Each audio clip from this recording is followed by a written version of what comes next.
Hello, I wanted to talk about the shark video game just for a second. I know I did put out a before you buy video on game ranks, but here I kind of want to go into different avenues and kind of ramble on about. I feel like the bigger audience didn't want to listen to me here, but I think this game is really important, more than you'd expect, like other than it just being like haha the shark RPG game. First and foremost, let me just put this out there. I do think it's really good. I've been playing a review copy for like the last week or so. I've been playing it on PC and I find it to be a lot of fun. I think it's very clever the way it implemented shark gameplay and make it actually fun. You have a lot of direct control over how you do your shark thing. There's so many tools at your disposal, like you can jump out of the air, you can land actually on land and flop around for a bit and eat humans until you run out of oxygen and you have to jump back in. You have a tail whip maneuver that can stun enemies. You are able to not only bite people with the trigger on your controller, but also hold the trigger and keep them in your mouth and swim around, jump up, even kind of like kick flip, tail whip them and hit them into things like boats and explosive barrels and other enemies. And then there's the underwater combat itself where you're facing off against all kinds of things, different enemy sharks, alligators, eventually whales. It gets crazy.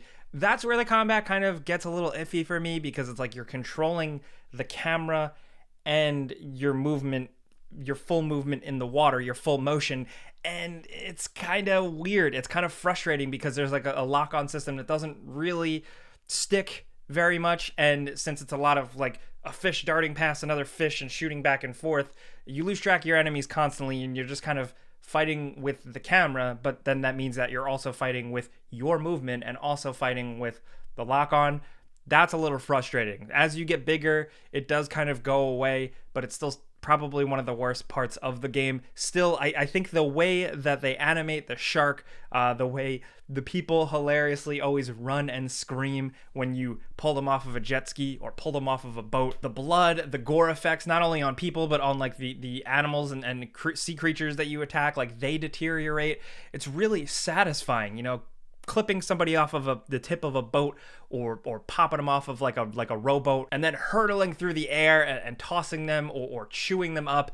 You get all these really cool finisher animations that are always so impressive to watch. Like it never really gets old. And couple that with the game just being paced really well. The chaos is kind of always escalating. You're always kind of getting wanted by the shark hunters out there and you're being pursued, and you're also constantly growing and developing your shark and moving into new areas that are all really, really unique and really creative. It kind of feels like this, it almost kind of feels like The Simpsons, this Port Clovis. It's very over the top, but kind of in like a sarcastic way. You know, the swamps are very over the top with trailer parks. There's like a whole area that's in the shadow of factories and industry, and there's like a sunken nuclear power plant in it.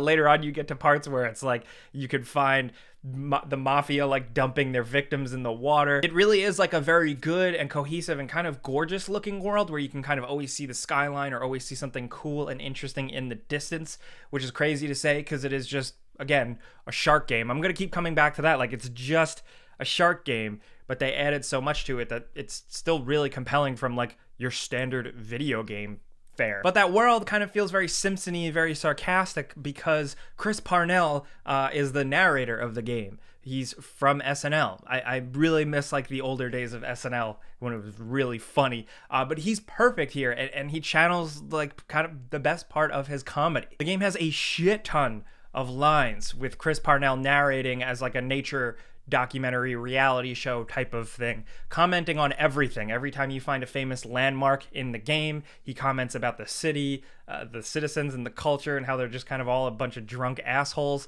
There's like real deep jokes about like the industrial complex and pollution, and then of course shark jokes, but it seems like there's also kind of like some real shark facts thrown in there. It all just comes together to just always be chuckle worthy. You know, it's not cringe worthy or anything. It's not overly done, but there's a lot of it. There's enough creative lines. Like every time you eat a human, you hear something different and creative. And I really, really appreciate that. And it kind of sells the whole kind of world and vibe they created here. So that comedy ties it in to just make the world so cohesive and each area being so different. And that goes back to where I said the pacing is really well because you're always moving into a new area that's very interesting and drastically different and usually bigger, and there's always new enemies and things to do and things to kill. So you couple that forward momentum also with the RPG elements, which are surprisingly pretty fun. It's very action RPG, it's not super intense, but you are constantly eating and finding things and completing quests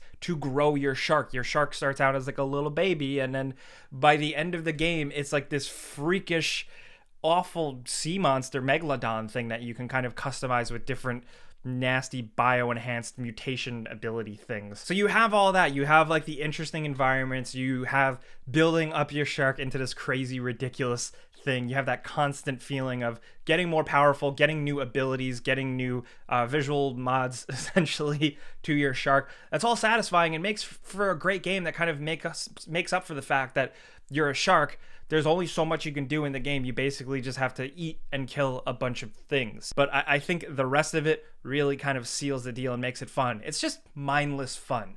That's what I kind of wanted to highlight here. It's a lot of fun. It's pretty different from what you've played. It's only $40. It's not a full-priced game. It's not super long, but I think it's important. Like, we need more games like this. This is, you know, for all intents and purposes, a AA game published by Tripwire Interactive. So a AA game is different than a AAA game. You've probably heard of AAA games a million times before.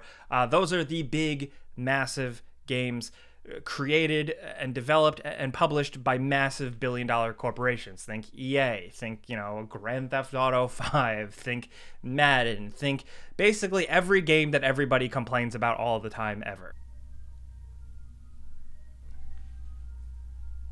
I kind of want to get the ice cream, man. Games like Maneater are more loosely considered a AA game, not made by a group of studios, a collection of studios, a giant publisher, millions and millions and millions of dollars worth of budget, but still, you know, pretty damn good.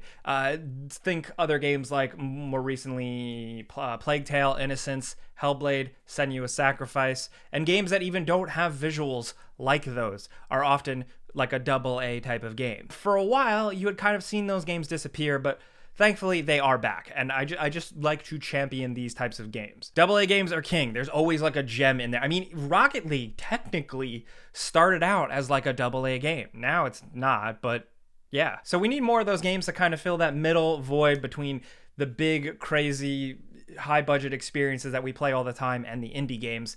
And I think this is perfect, and it's priced correctly for it. But also, we need more games like this because we need games that look at the, you know, regular tried and true formula and apply something substantially different to it. You know, part of the reason why I like Maneater so much is that it's not just like, oh, this game, only this time you're a Viking and last time you were that, or it's like this game where you do this again, but only this time you're in this country. You know, not throwing I love those games, but I think what Maneater did was really do it like this time you're a shark, and then squeeze the entire game around it. The systems that we know and maybe love, maybe even are tired of. Maps filled with things to do. Damage numbers, leveling up, increasing your abilities. All that stuff we've been doing in games forever and ever, but applied to a shark formula, not only just slapped on, but like applied in a very interesting and creative way that basically made me binge this entire game. Despite the fact that it is mindless and the missions are whatever, it's still just so cool and so fun. You know, it scratched the video game itch, but it was a little different. So keep that in mind. Maybe some people, like, you might see this game and immediately write it off, or maybe another game down the line is gonna come over and you're gonna think about it that way. And think about like why we do need games like this. Number one, AA games, and number two, games that just really, really try and rethink the formula and cram something new, stupid, and creative into the wheel, like the video game cog that already turns all the time and kind of changes it up. Does that make sense? Does that make sense? I've gone on long enough. Thank you for listening to me ramble. I was gonna make a video about the Snyder Cut, but I figured the shark game was a little more productive. I hope you guys out there are staying safe. If you like what I do here, where I just literally talk about what I like, clicking the like button does legit help me out. I do appreciate that. But thank you guys for watching. You can subscribe because video games. See you later.